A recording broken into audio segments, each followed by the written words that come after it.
Hi, it's Matt Catling here for your Minute with Matt, and today what I wanted to talk to you about is the dreaded public speaking. And I run a course called Influence Now. It's the ultimate public speaker training, and I wanted to share with you some content out of that training today. Now, I call this the 3 Ps, but if you think about presenting, the word presenting has the answer.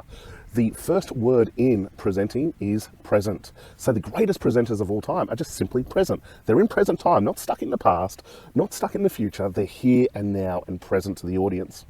And so my 3 Ps, the first one is passion. So that's what you want to do, is you want to start talking about your passion over and over and over again. And the more you start to share your passion, what happens is you unlock your purpose or your mission. And your purpose is like what you're here to serve, what you're here to help others do. And the final one, if you're talking about your passion and your purpose, you unlock present time.